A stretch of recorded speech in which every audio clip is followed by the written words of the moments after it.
Hello and welcome to this short video in which I spotlight some of the information on South Africa's new and emerging nicotine and tobacco products page. My name is Thomas van Heestien and I'm the country lead of South Africa's TCDI team. So just looking at some of the content on this theme, first of all the theme can be accessed via the drop-down Themes tab at the top of the page. And this is the NENTPS page, New and Emerging Nicotine and Tobacco Products. Off the bat, some key facts are that more than 1 in 10 people in urban South Africa reported having ever tried e-cigarettes or heated tobacco products in 2022. And of particular concern is that over 1/4 of South African university students aged 18 to 24 were currently using e-cigarettes in 2023.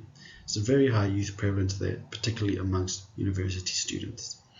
If you scroll down this page, you'll find some introduction text which explains more about what you can find on the page and South Africa's e-cigarette study, which the TCDI team conducted. You can also download fact sheets and reports based on that study through those links. On this page, we have several sub-modules which contain specific information, and those can be accessed via the tab on the left-hand side of your screen you see there. And these sub-modules include products, prevalence, students, marketing, regulation, health, reasons for use, as well as environmental impacts and myths and facts. So just starting with the definitions, we thought it would be good to start this page by defining what these new and emerging tobacco and nicotine products are. And we use the World Health Organization's guidelines for this. So under this products, we have tobacco products, nicotine products, and non-nicotine products. Under tobacco products are heated tobacco products. Under nicotine products are nicotine pouches and electronic nicotine delivery systems. And then under non-nicotine products are electronic non-nicotine delivery systems. Under both of those are e-cigarettes, e-cigars, and e-pipes, which fit in based on whether they contain nicotine or not.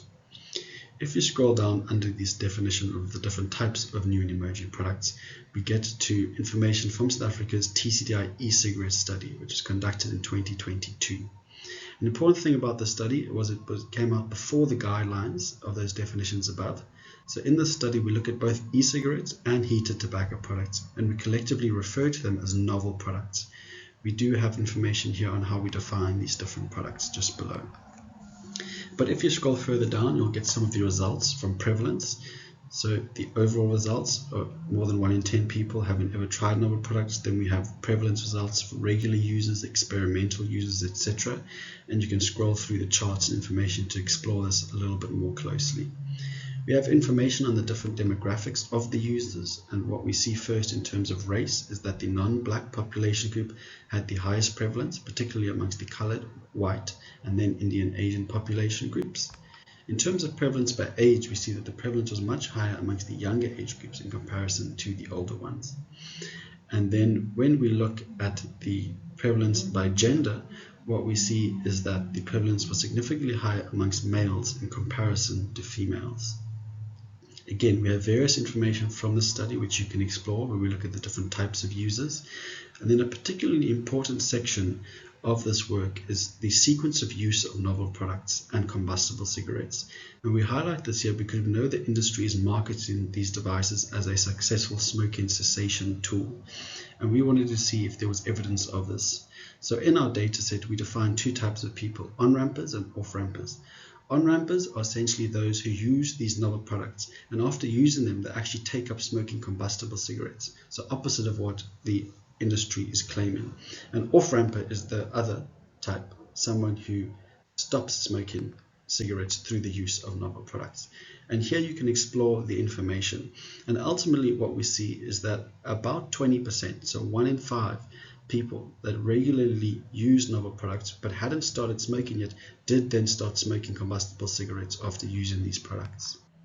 In terms of off-ramping, we see something a little bit different. So what we see is that approximately 1 in 8 or 13% of people who used combustible cigarettes actually quit them after using novel products. So overall what we see is there's actually higher prevalence in terms of absolute values and percentages of on-ramping as opposed to off-ramping. So this goes against what the industry is claiming. But feel free to go explore this in a little bit more detail via the interactive tabs on this dashboard.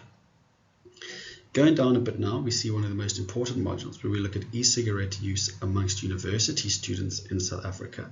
And this is based on a study by Dr. Catherine Egbear from 2024, where she focused on university students in public universities in South Africa. And alarmingly, in terms of the prevalence, we see very high estimates. So we see that 39% of university students had ever tried e-cigarettes, and 26% were currently using them, with prevalence higher amongst males than females. We also see some data related to dual and poly use, and what this means is the use of various products. And what we see is there's very high prevalence for the use of e-cigarettes and hookah, as well as e-cigarettes and normal combustible cigarettes, and then also poly use, which means e-cigarettes, normal cigarettes, and hookah. There's information about the reasons for use and beliefs of these university students based on information collected during that study. You can scroll through the tabs here to find out a little bit more. Looking at reasons for use, you'll see things like likable flavors, stress relief, more portable, etc. We also have data related to the exposure of university students to the marketing of these products. And this is again based on the information collected by Dr. Egbe. You can scroll through the tabs to find out more. After the university student data, we also actually show marketing, where we focus on how the industry is marketing new and emerging nicotine and tobacco products.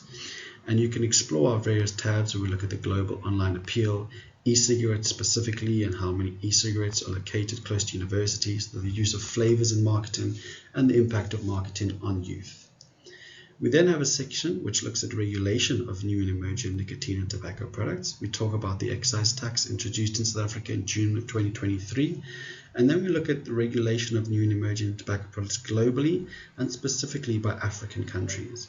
And when looking by African countries, we have an interactive map here where you can hover over a country to see the type of legislation related to these products. So South Africa's excise tax, we can hover over other countries and find out what is happening there. As you can see, most countries have got no legislation against these products. After this, we look at the impact of banning new and emerging products, as well as provide information on the roles of various people. Then another very important module is the health impacts. And this is because these products are marketed with the claim that they are less harmful. But we look at the health impacts of e-cigarettes, nicotine pouches, heated tobacco products, and when you use these products together. And we give a tick for whether the specific product causes a type of illness. And we see that there are many types of illnesses like cancers, nicotine addiction, toxic effects, etc. And to find out more about a specific product and its health effects, you can look at the tabs below. So here is the e-cigarettes. Here's information about the aerosol in e-cigarettes. Here's information about nicotine pouches, heated tobacco products, and then dual and poly use, looking at the health impacts of all of those. We then also look at the reasons for use of these products based on scientific research, and you can see the different reasons. And to find out more about the reasons, you can just click on the plus icons to find out about the scientific evidence backing up those reasons. We then have information on the attitudes towards the use, and then also on the environmental impacts of e-cigarettes in particular, where we look at the composition of e-waste, which has increased significantly. We also have a module on oral nicotine pouches, which is something gaining in prevalence, particularly outside of Africa at the moment, but which we expect to reach South Africa in the near future. We end the page with some information related to myths and facts related to new and emerging nicotine and tobacco products. So please go explore this page in more detail. If you would like to find out more information, feel free to contact us, and enjoy the rest of your day.